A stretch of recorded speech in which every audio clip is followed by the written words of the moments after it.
Olá, meus irmãos, a graça e a paz seja com todos vocês. Café com Deus, o seu podcast de teologia e vida cristã, está de volta. E hoje nós vamos trazer para você um tema de muita relevância, de muita importância para os tempos atuais. É o que nós temos visto e temos vivido como igreja. Hoje nós iremos falar sobre erro e decadência na doutrina da Igreja Evangélica Brasileira. Um tema que com certeza vai esticar as nossas mentes nesse podcast abençoado. E comigo hoje no estúdio, claro, pastor César Ferreira. Seja bem-vindo, pastor. Muito obrigado, meu pastor Marcos Rulli. Muito obrigado a todos vocês pelo carinho, pela audiência, pelo acompanhamento aí de cada etapa que nós estamos avançando nesse projeto. E é um prazer estar aqui mais uma vez para a glória de Deus. Obrigado, pastor César. Amém. Vamos aqui trazer para você, nosso querido irmão, nossa querida irmã, internauta que nos acompanha, que já tem assistido vários dos nossos podcasts. Muitos estão para sair também. Quando esse aqui sair, você já terá assistido pelo menos aí uns 12 ou 15 episódios. Quero louvar a Deus pela tua vida, que você divulgue, que você compartilhe o nosso trabalho, não é isso, pastor César? Com certeza. Para pessoas que você sabe que precisam ouvir um tema como esse. Erro e decadência doutrinária, pastor César, na Igreja Evangélica Brasileira. Estamos falando do nosso contexto Brasil, mas a gente sabe que o mundo todo está sendo assolado por uma crise sem precedentes no meio evangélico cristão protestante, né, César? Tem que ser bem objetivo assim. Pastor, o senhor crê que nós estamos vivendo um tempo que tem muita mistura teológica venenosa na igreja? O senhor crê que há, por exemplo, doutrinas imprecisas sendo aplicadas, exegese negligente e discernimento obscurecido da verdade? O senhor acredita que a gente está vivendo um tempo assim que tá tudo muito louco, tá tudo muito esquisito, tá tudo muito estranho? Ou é exagero a gente colocar isso aqui para os nossos internautas para a gente fazer uma avaliação no que é que estão fazendo de errado com a igreja?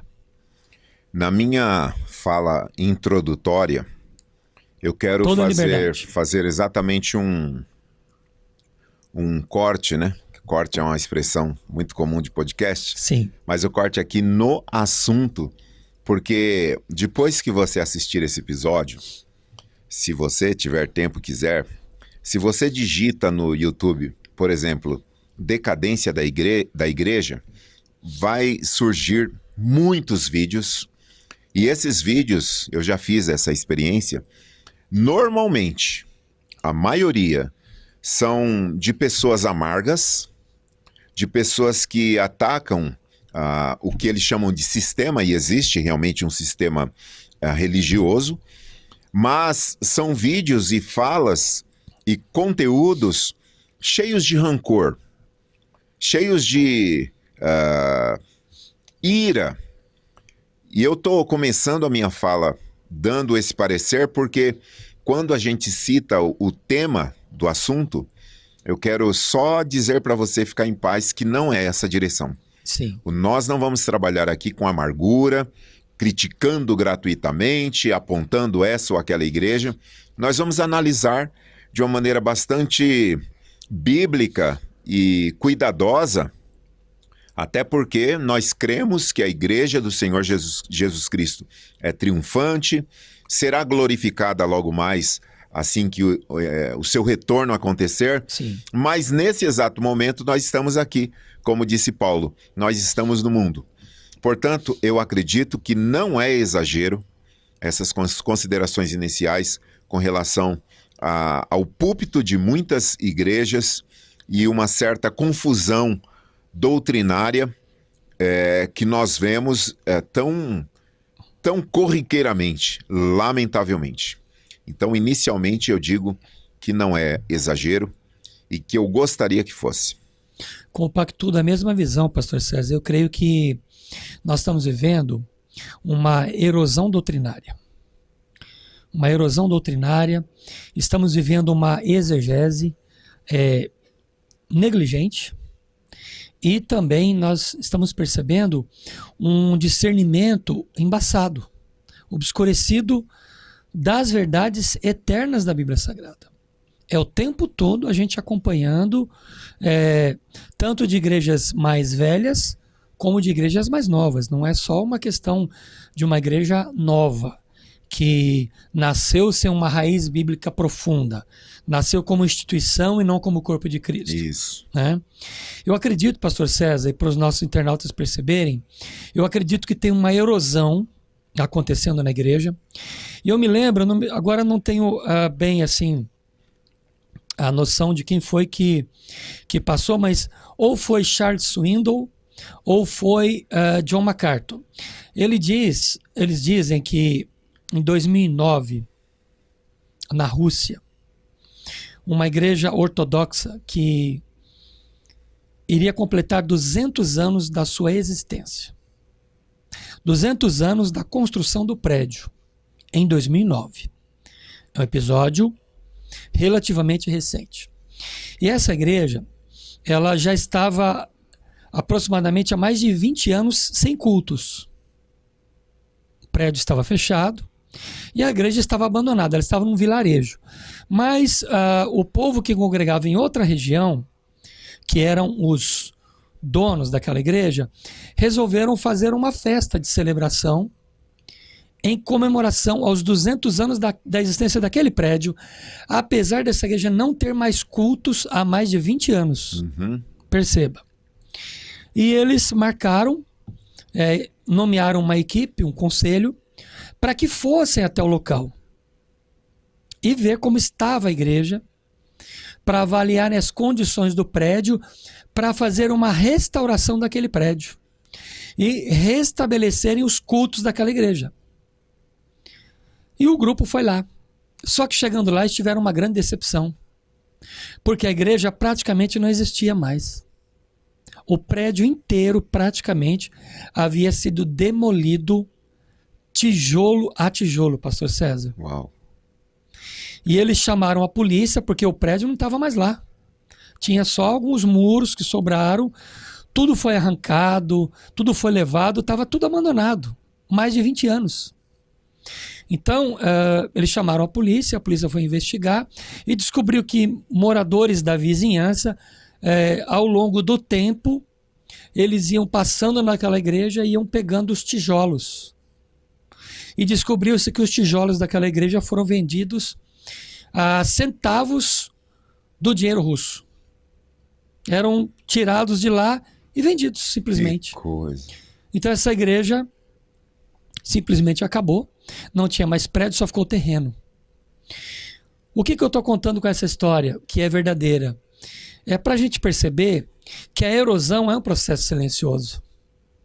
E nós, pastores, os líderes e as pessoas que estão nos ouvindo, que a igreja pode estar sofrendo um processo de uma erosão silenciosa.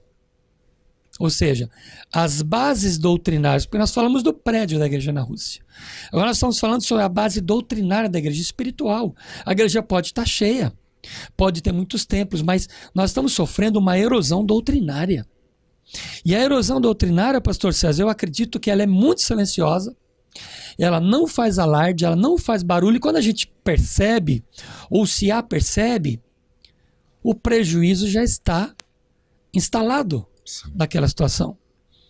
Agora eu te pergunto, pastor César, os fins justificam os meios na igreja de hoje? Ou seja, em detrimento do crescimento da igreja hoje, rápido, volumoso, intenso, justifica eu diluir, por exemplo, a doutrina bíblica ou fazer uma exegese descuidada?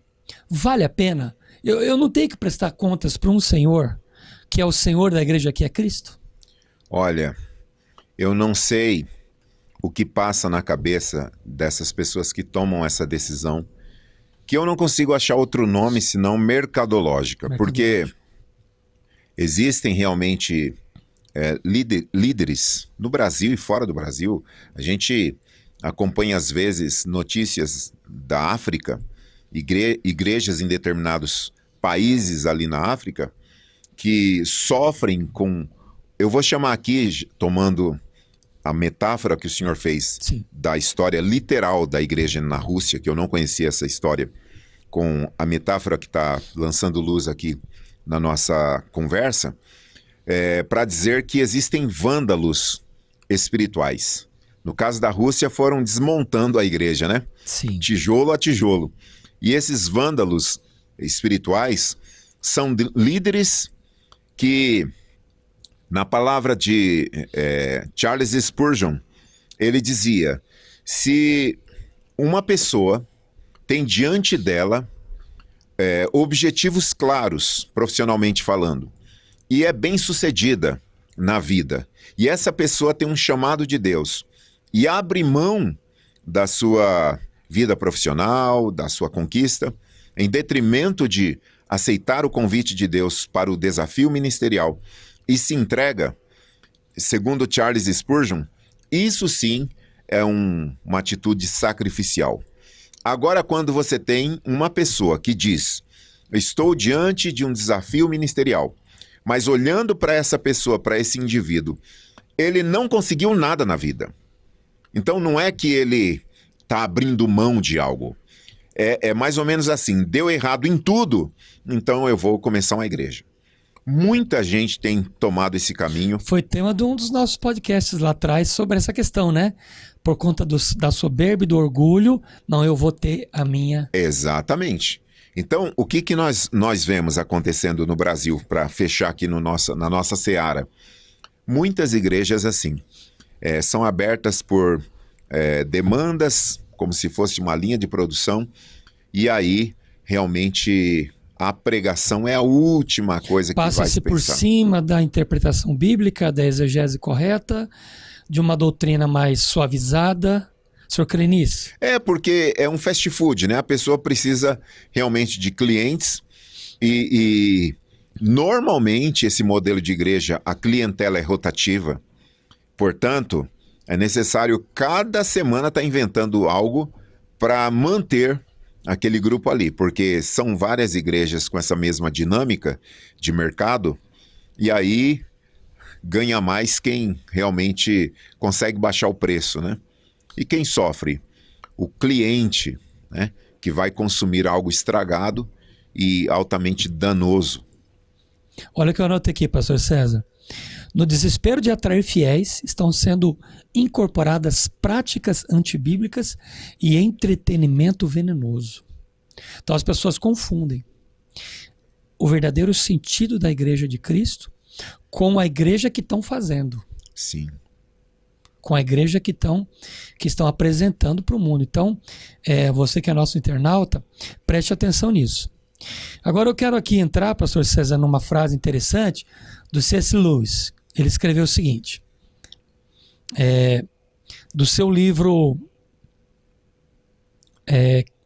Cartas de um Diabo a seu Aprendiz. Ele escreve assim: meu caro Cupim, o verdadeiro problema a respeito do grupo com o qual seu paciente convive, igreja, é que ele é meramente cristão. Todos têm, é claro, interesses individuais, mas o laço que os une é o cristianismo. O nosso alvo, se chegam ao ponto de se tornarem cristãos, é mantê-los em um estado de espírito, ao qual chamo de cristianismo e. Você sabe, cristianismo é a crise, cristianismo é a nova corrente psicológica, cristianismo é a nova ordem, cristianismo é a cura pela fé, cristianismo é a pesquisa psíquica, cristianismo e vegetarianismo, cristianismo é a reforma ortográfica. Se não podemos impedi-los de serem cristãos, então que o sejam com certos qualificativos. Substitua a fé por alguma moda que tenha um colorido cristão. Veja só, pastor César, o que C.S. Lewis falou ali nos idos dos anos 40 sobre os perigos que a igreja já estava correndo, que o cristianismo verdadeiro estava correndo com o diabo, com Satanás, querendo suavizar, querendo trazer para a igreja um contexto diferente daquilo que a Bíblia ensina. Lewis expôs muito bem a estratégia usada pelo inimigo com muita eficácia. Então a gente percebe que nós temos vivido isso. É um cristianismo mercadológico. Eu não estou aqui falando das igrejas sérias e dos pastores sérios. Não é contra eles que eu estou falando, e acredito que nem você. Com certeza. Mas a gente está falando com quem está distorcendo a palavra, com quem está pregando um evangelho errado. O senhor crê que tem gente fazendo isso, pastor César? Totalmente. Apresentando, entregando o evangelho errado? Totalmente. E assim, né? Quando a gente volta na história, o senhor voltou aí ali os início do século passado, já com discernimento, né? Analisando a igreja do seu Fenomenal. tempo, de uma maneira tão profunda. E aí, voltando um pouco mais, a gente chega na Dinamarca, nos dias de um filósofo chamado Kierkegaard, e a história fala a respeito desse homem muito importante, dizem que é o pai do existencialismo. Ele analisando... Sorry, Kierkegaard. Ele analisando a igreja do seu tempo, ou o cristianismo do seu tempo, e ele ficou indignado porque ele disse, não pode ser só isso, né?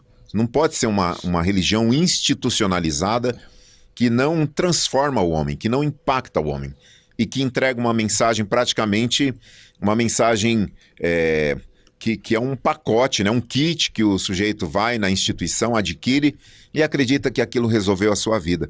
E ele fez o quê? Numa das suas obras, ele estudou a vida do pai Abraão. Ele disse, eu quero conhecer o pai da fé, que é o pai, no caso, para o cristianismo, judaísmo e É o pai da nossa fé. Exatamente. E porque a ideia de Kierkegaard, que foi um grande crítico do cristianismo dos seus dias, aí a gente já percebe que pessoas que não são cristãs estão olhando para a igreja do seu tempo, no nosso caso, e dizendo, o que é isso? Isso é igreja? Porque às vezes essa igreja que nós estamos trabalhando aqui é a que mais aparece e para quem não tem noção, isso é a igreja que está posta. Então, Kierkegaard faz esse movimento de criticar o cristianismo do seu tempo, e ele me parece mais crente do que muitos crentes. Imagine se ele vivesse hoje, pastor Meu César. Deus! Se Lewis vivesse hoje, como seria? Aí você tem Gandhi, aquele indiano também que fez uma revolução incrível na Índia, sem uso da força. Ele bebeu em Cristo, né? Só que Gandhi tem uma história, um trecho da vida dele, que ele procurou na igreja conhecer um pouco mais, e ele se frustrou com o que viu. Então veja, muita gente que olha para a instituição, para essa instituição de mercado, de negócio, de business apenas, e se frustra e fala, o que é isso? Que história é essa? Aí você pergunta para essa pessoa se ela admira Jesus, ela disse, eu admiro Jesus, mas como disse Gandhi, eu só não admiro essa igreja. Então é bom a gente fazer a distinção, como bem disse nessa obra maravilhosa do C.S. Lewis, né? Cartas de um Diabo ao Seu Aprendiz. Fantástico. Que existe uma igreja séria. Existe uma igreja vibrante, uma igreja pujante, uma igreja realmente diferenciada, uma igreja que serve, que é altruísta, que tem um olhar, né? Consegue fazer esse balanço entre o olhar social com o reino de Deus. Cristocêntrica. Exatamente. Tem o brilho do Espírito Santo, mas em contrapartida, sempre tem o joio fazendo um trabalho aí pesado que faz com que... Misturado ao trigo, né, pastor? A gente sofre, a gente está aqui sofrendo, tendo que falar desse tipo de coisa para ajudar os nossos ouvintes a discernir melhor diante desse desafio que é saber o que é joio e o que é trigo, né? Verdade. Você pode acompanhar no nosso canal, nós temos um podcast que fizemos logo no início, Características de uma Igreja Contagiante. Está lá, uma conversa que nós tivemos, não é isso, pastor Sérgio? Uma conversa muito boa, muito bacana, muito lúcida, muito bíblica, do modelo ideal de igreja. Tá? Nós não estamos falando aqui, e nós não estamos, eu quero fazer essa distinção, pastor César, nós não estamos aqui criticando as igrejas boas, não estamos aqui fazendo uma crítica para as igrejas sérias, mas uma crítica para as igrejas que estão com problema. Claro que uma igreja séria, ela precisa que os seus anciãos, nós já falamos isso em outras em outros podcasts, os anciãos da igreja são responsáveis pela parte doutrinária, não é isso? Isso. Eles zelam pela doutrina. Então a igreja tem que ser cristocêntrica. Comunhão, partir do pão, orações, ela precisa ser completa. Então nós não estamos falando com respeito a prédio, iluminação, jogo de luz. Não tem nada a ver essa conversa aqui. Isso. Uma igreja pode se modernizar, ela pode se atualizar, ela pode se contextualizar, ela não pode se mundanizar. Nós falamos isso. Então, acompanha lá o nosso podcast nessa questão, onde falamos vastamente sobre as características de uma igreja contagiante. Então, você vai ter ali informações que mostram que tem ali o parâmetro bíblico, não é meu nem seu. Exato. É um parâmetro bíblico de um modelo ideal de igreja. Então, se você é pastor e está nos assistindo, isso aqui é um alerta, né, isso, pastor César? Com certeza. O que o senhor diria para o pastor que está nos assistindo agora? Olha, Esse líder. é muito importante se desviar de todo tipo de pressão, porque temos, de tentação que temos, de olhar para determinados projetos que estão aí voando, e a gente olha para a igreja que a gente está ali domingo a domingo, né? Como diria meu pai, no batente, e você fala, meu Deus, o que está acontecendo? Mas a igreja é um organismo vivo e, portanto, o crescimento da igreja deve ser orgânico. Nós não precisamos impulsionar o crescimento da igreja com nenhum tipo de modismo, né? Nenhum tipo de interferência humana, principalmente com motivação, porque o problema é a motivação. Às vezes existem métodos que não há problema nenhum em aplicar métodos, mas a motivação... E tem métodos que também não dá para aplicar na igreja. Exato. Você tem que ter o equilíbrio. Exatamente. Sensatez, vigilância. Porque é o que o senhor falou, pastor César. Vai numa empolgação e numa vibe que é perigosa. Então nós temos que ter um filtro bíblico, não é isso? Se a Bíblia me apoia, eu faço. Se a Bíblia não apoia, ou ela diz que não devo apoiar, não devo apoiar. Então, não vamos nem muito longe, né? Falando para pastores e líderes aqui.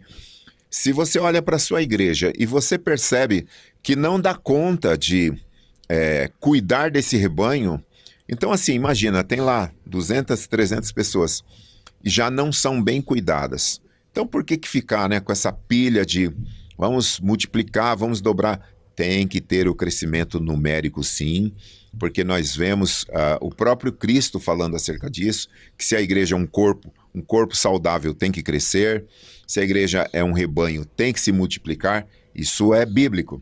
Mas o nosso ponto aqui é evitar que o nosso coração fique como um coração de um empresário, sabe? Que olha para o negócio e fala assim, eu vou fazer isso aqui voar, independentemente se está ou não na Bíblia, né? A questão não é se está certo, é se dá certo. Isso é pecado. Meu Deus, pastor César, o negócio aqui é sério. Apertado, hein? Olha só, pastor César, o que David Wells escreveu. Ele propõe algumas perguntas no seu livro Coragem para ser Protestante, Courage to be Protestant. Ele escreve o seguinte: qual é a autoridade suprema da igreja? O que determina a maneira como a igreja pensa? O que ela deseja e de que forma executa seu trabalho? Será somente a Escritura entendida como a palavra final de Deus ou será a cultura? Será ela regida por aquilo que é moderno, inovador e de ponta? Ou pela palavra de Deus, sempre contemporânea em razão de suas verdades eternas? Olha o que você falou e o que o David Wells trouxe pra gente isso aqui nos idos no final dos anos 90. Ele já falava dessa questão. Então, pastor, o negócio é muito sério, porque hoje a gente vê que está sendo implementada uma forma de fazer a igreja que não é bíblica. Sim. Não vamos citar nomes, mas a gente observa. E eu escrevi aqui, é possível nos tornarmos tão focados em nossa forma de fazer igreja a ponto de passarmos a aplicar técnicas e estratégias organizacionais em vez de nos dedicarmos às coisas mais importantes, pastor César? Será que alguma coisa foi deixada de lado? Por exemplo, oração, estudo bíblico correto, formação de lideranças. em nível espiritual mais do que comercial e administrativo? Formar esses obreiros no sentido espiritual mais amplo? Será que nós estamos falhando, a igreja, de um modo geral, está falhando nessa questão, pastor César? É uma coisa que nós teríamos que olhar para um princípio de Jesus. Porque, veja, tem um livro do pastor Peter Wagner. Peter Wagner, para quem conhece um pouquinho o trabalho dele, talvez saiba que, num primeiro momento, ele é um pastor do seminário Fuller de missão, na área de missão. Trabalhou muito tempo aqui na América do Sul, Brasil, Bolívia e outros países. Conhece o mundo todo, praticamente.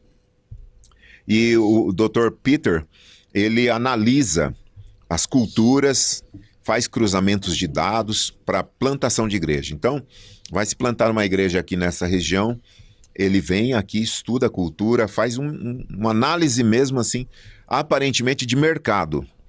Por que faz-se essa análise? Para verificar que tipo de igreja, que tipo de modelo de igreja atenderia melhor esse tipo de sociedade, que esse bairro aqui, por exemplo, esse nicho. Exatamente. Essa é a ideia. Num primeiro momento, ele faz das suas obras essa leitura bem missiológico mesmo. Num segundo momento, aí eu já não acompanhei mais, porque entrou um pouco na questão da batalha espiritual com demarcação de território. E é uma questão que eu fico um pouco assim, atento, né? Então deixei de acompanhar os passos pouco dessa obra aí, do Dr. Peter Wagner. Mas eu estou citando ele por quê? Porque o pastor Rick Warren, pastor Julio pode Rick falar. Warren. Ele, fica com essa pronúncia aí. Rick Warren. Ele, um homem de Deus, até esse presente momento, que estudou, que analisou, através de livros e de estudo, de oração, como plantaria a igreja que ele plantou nos Estados Unidos. Então foi um homem realmente ligado no seu tempo, que percebeu aquela sociedade que estava ali e como culturalmente comunicar o evangelho. Aí você está ouvindo a gente e fala assim, mas isso é de Deus? Gente, veja, quando Josué foi entrar na Terra Prometida, Deus já tinha prometido para Abraão, Isaac e Jacó lá atrás. Deus falou para Moisés, depois falou com Josué. Por que vai enviar espias? Porque é necessário fazer uma análise mesmo para saber onde eu estou entrando. Até aqui não há problema nenhum esse tipo de coisa. E aí o que nós temos? Muitos pastores no mundo beberam da fonte da Coreia do Sul, com o David Yong Cho, para saber como que ele trabalhou aquela obra para fazer uma das igrejas mais gigantes da história do cristianismo. E depois foram para os Estados Unidos estudar também essa igreja do Rick. E o meu ponto aqui, para fechar essa curva que eu estou fazendo, é para mostrar que existem, sim, estudos, análises que não confrontam a palavra, que não afrontam a santidade de Deus e que podem ser feitos, mas existem também métodos que a ganância, sabe, que a competição, que aquilo que Tiago fala na sua carta, que é uma sabedoria animal, terrena e diabólica, está, na verdade, a fim de lucrar e de status do que de anunciar o evangelho.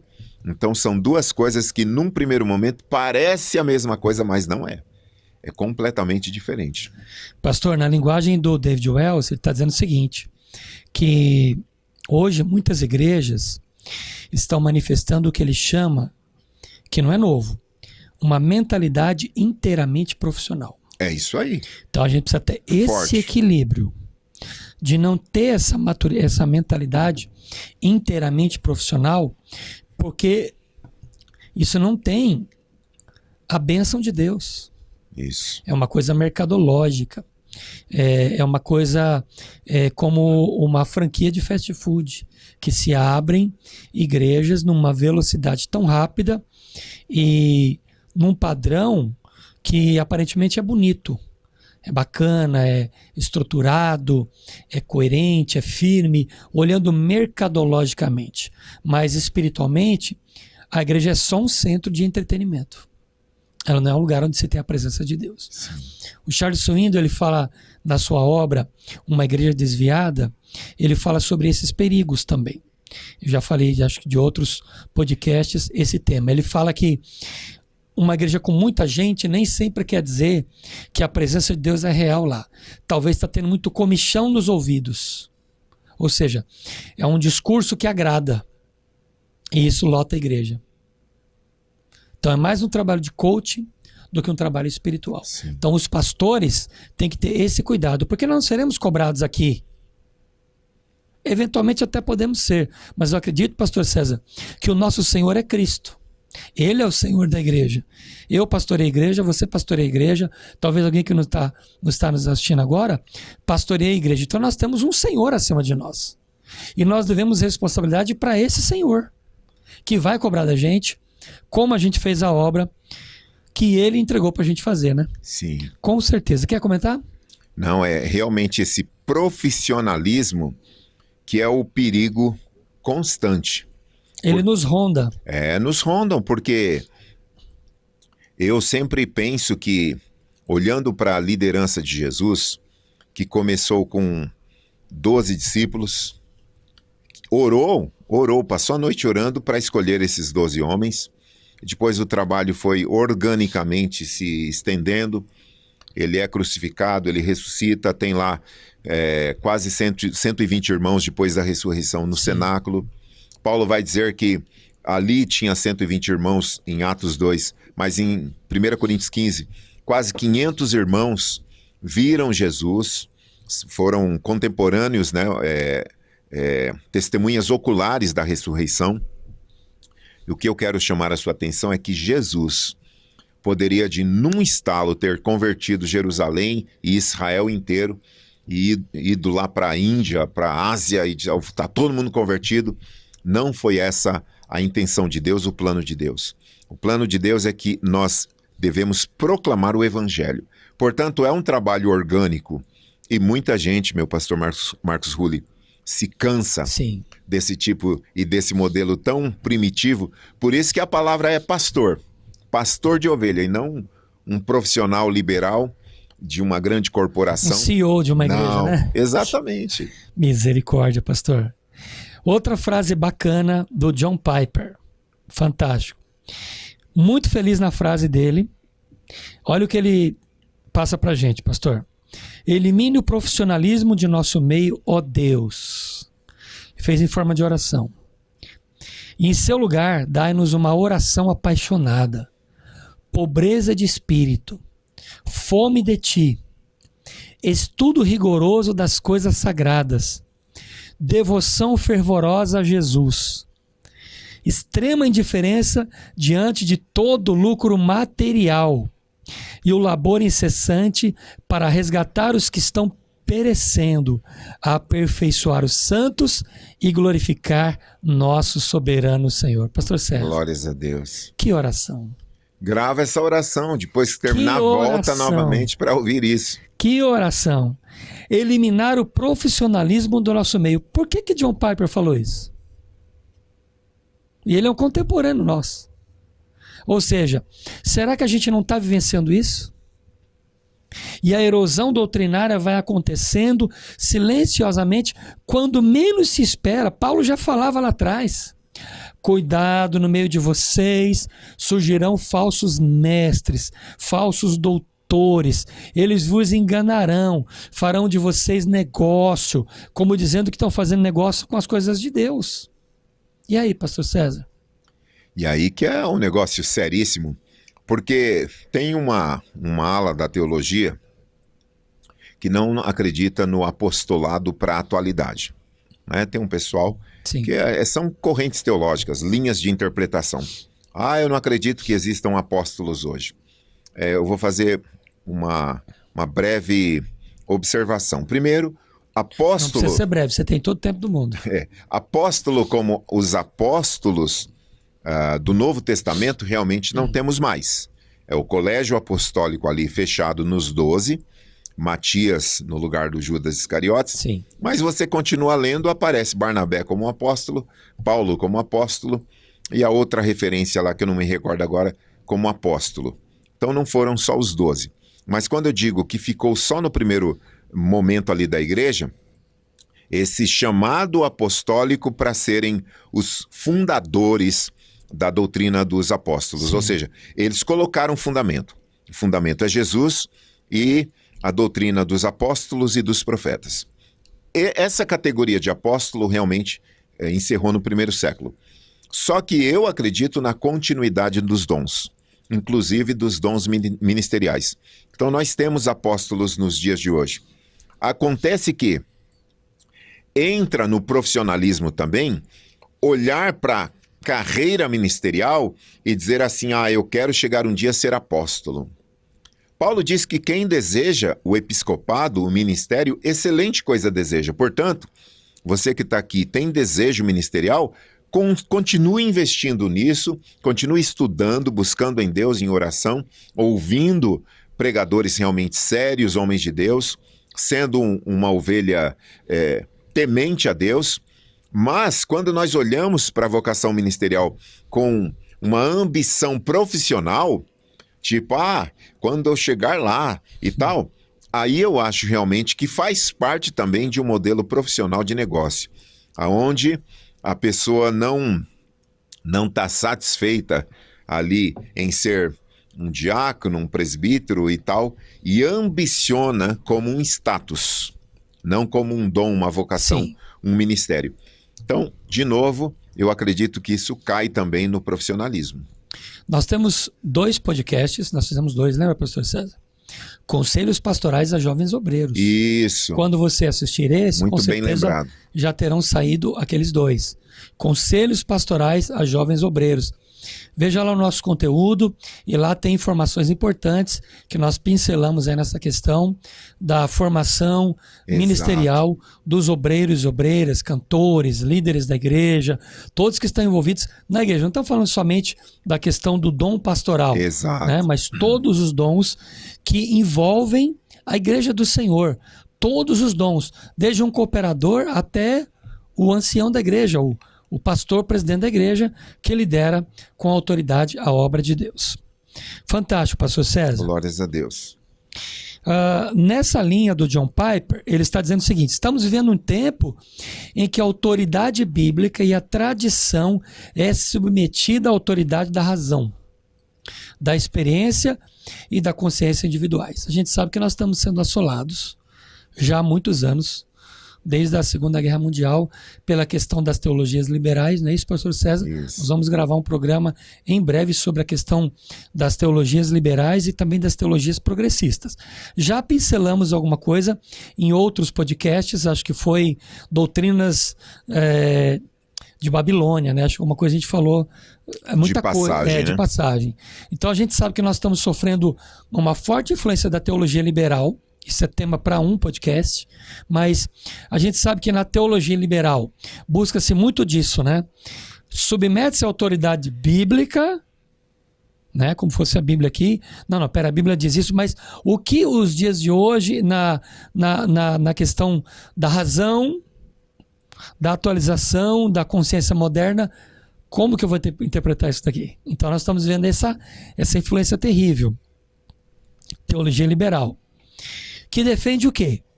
Que em cada era, em cada tempo, em cada estação, a visão de Deus precisa ser reinterpretada e comunicada à luz da nossa melhor visão a respeito do mundo. Sim. Isso é o que a teologia liberal prega. Então a gente só está dando uma palhinha aqui de um assunto que a gente vai preparar para trazer para vocês. Então nós estamos sofrendo, pastor César, essa questão, porque esse solavanco que a igreja está levando, essa questão da erosão doutrinária, é uma questão da teologia liberal, o senhor concorda com isso? Com certeza. E do progressismo que estão infiltrados na igreja? Com certeza. Eu acredito que a igreja séria, ela vive essa dupla pressão. De um lado, teologia liberal progressista e do outro, a teologia neopentecostal da prosperidade. Então, sim, são 2 pancadas, uma de um lado e uma de outro. Estão batendo sem parar. E aí os pastores sérios que precisam de discernimento, precisam beber na fonte das Escrituras Sagradas, precisam estar em oração, em consagração, olhando para esse quadro todo que é terrível da decadência, Sim. Que se coloca aí, e a deterioração do verdadeiro evangelho na boca desses indivíduos, a gente fica assustado, né? Às vezes até bate a tristeza, e você fala, meu Deus do céu, como é que a gente faz para lidar com essa demanda que é tão violenta, né? Contra a igreja de Jesus. Tipo assim, né, pastor César? Tô fazendo certo, mas parece que eu tô levando só a pior. É isso aí. E quem tá fazendo errado, tá indo bem.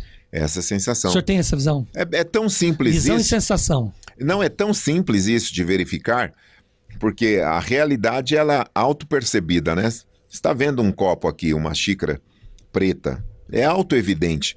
E é auto-evidente que você, como esses dias a gente conversando informalmente, longe das câmeras, e falando, eu posso falar aqui, da experiência de ligar a televisão e ver um programa novo lá, teleevangelístico, começando e na semana seguinte explodindo no Brasil todo. E você fala, como é que você explica esse fenômeno, né?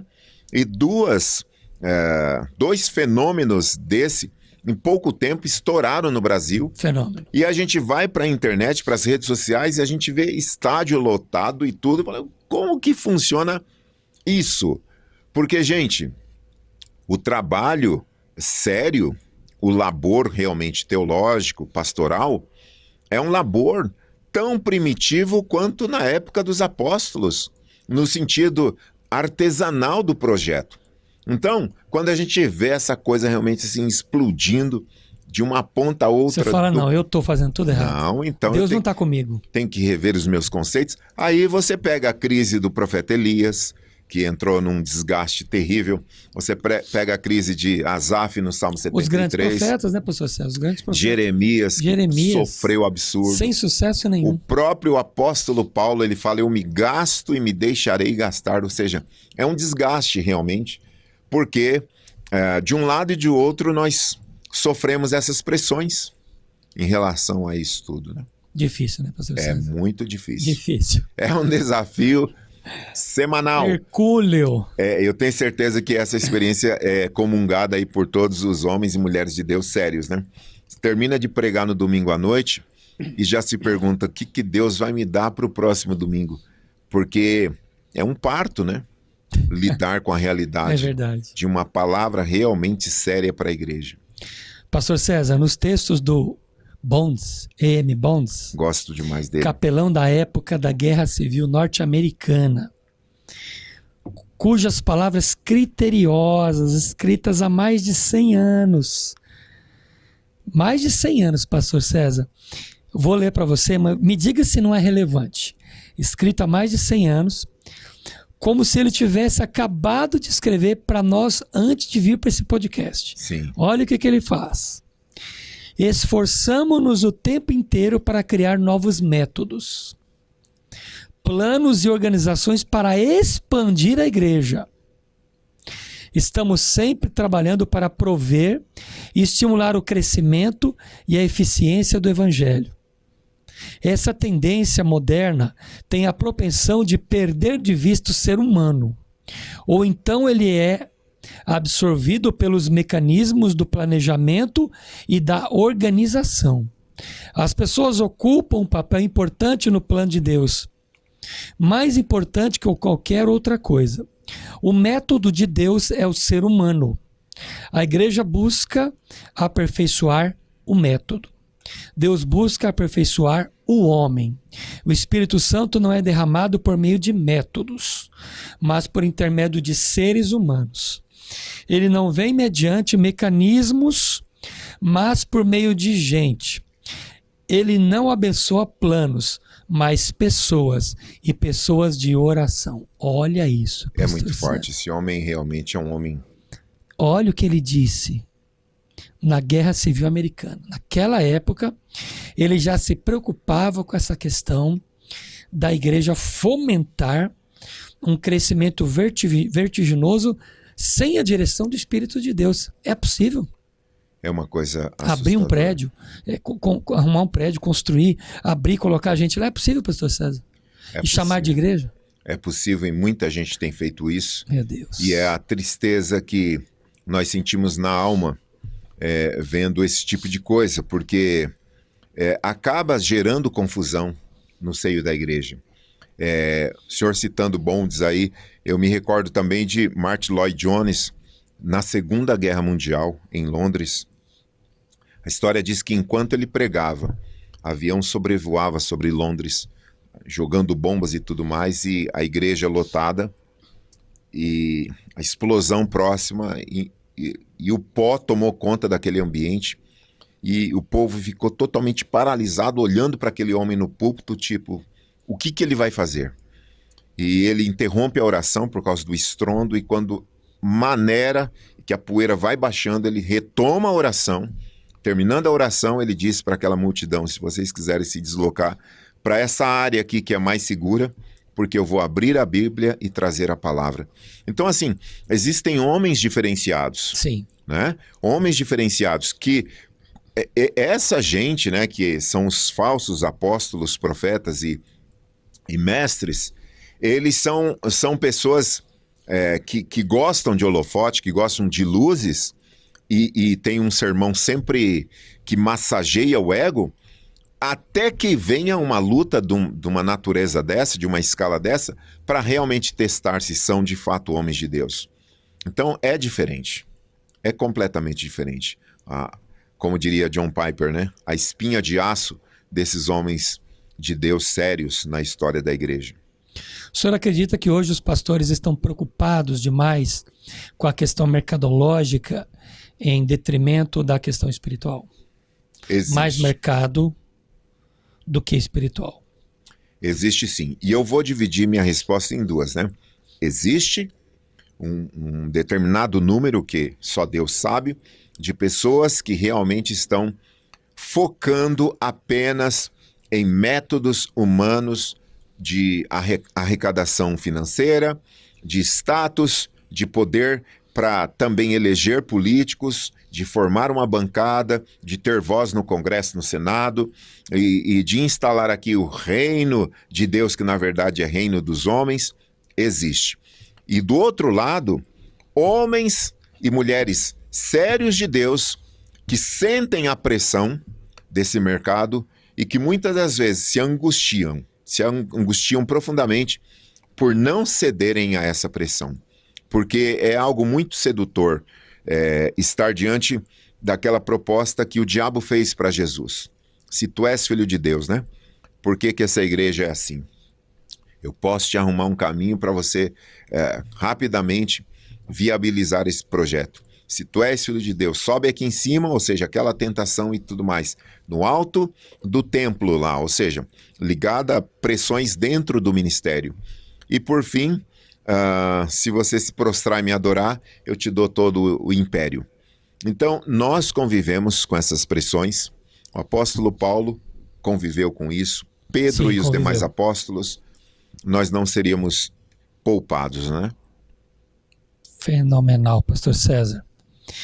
Pastor, para a gente finalizar esse primeiro momento, temos alguns minutos ainda, palavras inacreditáveis do Peter James Lee, um dos 60 bispos episcopais americanos, que aprovaram, foram um colegiado de 60, aprovaram a nomeação do bispo V. Gene Robinson, o primeiro clérigo homossexual da Igreja Episcopal Americana, no Concílio Diocesano de 2004.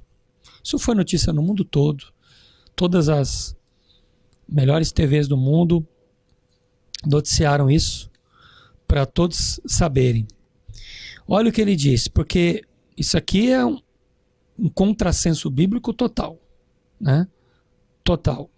Primeiro clérigo homossexual da Igreja Episcopal. E o bispo Peter, que votou, né, por apoiar essa ordenação, esse pastor nessa ordenação, ele escreveu o seguinte: caso seja necessário escolher entre heresia e cisma, escolha sempre a heresia, pois como herético você será culpado unicamente de uma opinião errônea. Como cismático, você terá rompido e dividido o corpo de Cristo.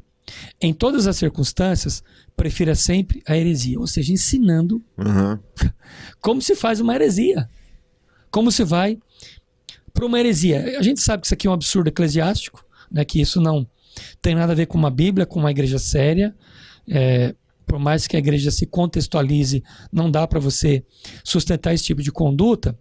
E eu fiz aqui uma definição de heresia, de cisma e de apostasia para os nossos internautas. Sim. Heresia é a negação pertinaz após uma pessoa se tornar cristã. Recepção do batismo. Então, depois que ela se converte, pode se tornar herética também. Podemos citar como exemplo quando o membro sai da igreja e se torna oficialmente membro de outra. Ou de outra teologia diferente daquela que ele aprendeu. Então, isso é heresia. Quando você adota uma conduta totalmente alheia ao que o texto bíblico ensina, em detrimento da modernidade. A apostasia consiste no repúdio da fé. Muitos, a Bíblia diz que eles iriam se apostatarão da fé. Então, a gente já sabe o que é isso.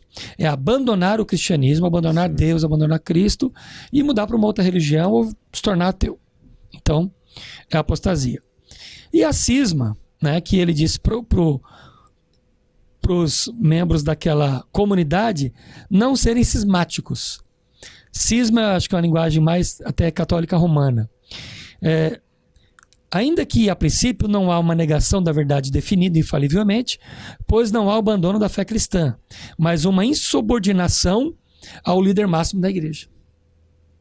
E uma recusa à comunhão com os demais membros sujeitos a ele, como, por exemplo, abandonar a igreja em detrimento de outra igreja ou grupo de outras fraternidades, de outro tipo de fé. Então, isso é cisma. Então, aqui a gente fez uma distinção entre heresia, apostasia e cisma. Então, o bispo Peter James Lee falou assim, é melhor você ser herético, né? Então, o negócio tá muito complicado, pastor César. Tá muito difícil, né? Muito difícil. Uma coisa é dizer assim, e Moisés subiu na árvore para ver Jesus. A igreja pensa, não, ele errou, não foi Moisés, foi Zaqueu. Isso é um erro.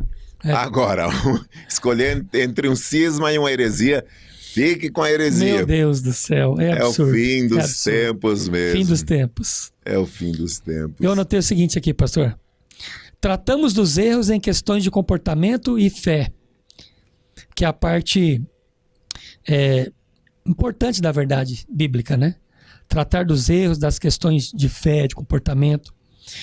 Contudo, tratar do erro também é parte da busca da unidade na igreja. Pedro não teve receio de repreender Ananias e Safira. E depois Deus os matou. Sim. Né? Ainda restarão desafios à igreja que Jesus está construindo, pastor César? Ainda haverá desafios à igreja que Jesus está construindo? Eu digo que sim. Com certeza. Porque hoje nós temos que trabalhar para cuidar das nossas igrejas, do nosso povo, e ainda precisamos ajudar outros colegas. Isso. Elucidar as verdades bíblicas para outros que estão nos assistindo. Esse é o momento que a gente está vivendo. A gente está vivendo um tempo de uma erosão. Não dá para negar. E como que a gente vai reagir, pastor César, diante disso? Qual seria, vamos aqui delinear já algumas linhas para a gente tentar, nessa primeira parte aqui, responder. Se não der, a gente deixa para a segunda parte, o segundo episódio, mas vamos aqui, qual o caminho que a gente deve adotar, pastor César, para que a igreja mantenha o seu rumo? Qual é essa importância desse assunto para nós e qual é a nossa missão nessa questão? Olha, que eu acredito que a primeira atitude é de temor e tremor por parte dos líderes.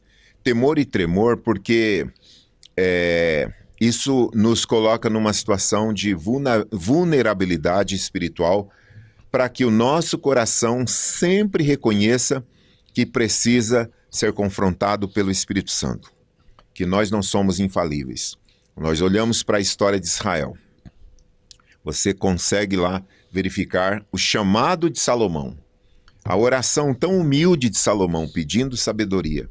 E Deus responde: você não pediu a cabeça dos seus inimigos, nem riqueza, nem poder, eu vou te dar logo tudo. Aí você fala: meu Deus, que homem maravilhoso, que homem de Deus. E do meio para frente do ministério de Salomão, vou chamar de ministério enquanto serviço na realeza, a decadência do próprio Salomão, que fecha lá com a idolatria e com um concubinato terrível, trazendo maldição para dentro de Israel. Por que eu cito Salomão? Porque mesmo ele pedindo sabedoria, fez algo terrivelmente que afrontou ao Senhor. Então, primeiro para os líderes, temor e tremor. Sempre com o coração sensível a Deus. Segundo, tomar cuidado com o que consome. Porque às vezes a gente, na busca de encontrar recursos, tanto no sentido de materiais. Por exemplo, você busca materiais para a escola bíblica da sua igreja. Você pergunta para um, para outro, vai para a internet, pesquisa. Sim. Tem que fazer isso. E às vezes nós olhamos para a igreja e pensamos assim: meu Deus, eu não quero que essa igreja fique do tamanho que está, e eu não quero também tomar recursos, de repente, que confrontam ao Senhor, que não agradam ao Senhor, mas eu quero, com o coração diante de Deus, que a igreja cresça.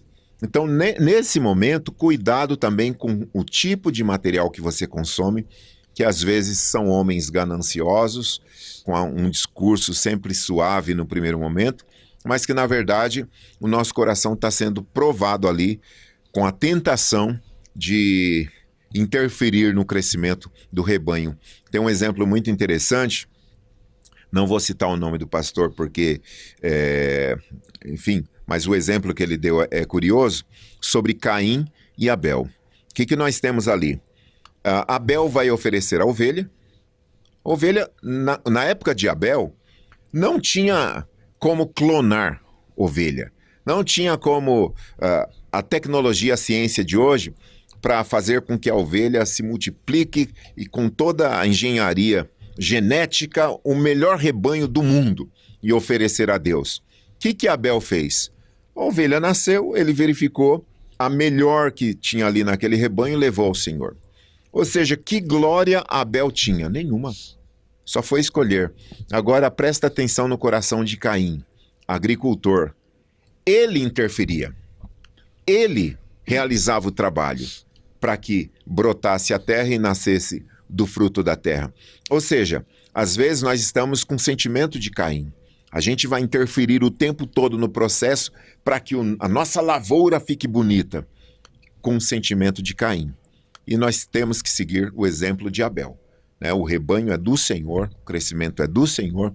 Eu vou ler, sim, vou buscar material para desenvolver melhor o meu ministério e potencializar a igreja, mas cuidado com a ganância, né? Sim.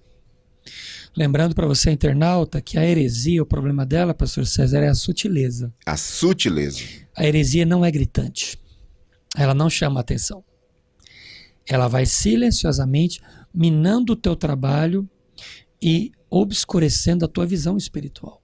Então é preciso uma convergência bíblica, um crivo totalmente bíblico, uma bússola bíblica. Então, caro internauta, seja você um cristão, seja você um líder de igreja, seja você auxiliar, seja a luz amarela, seja o alerta para a tua igreja.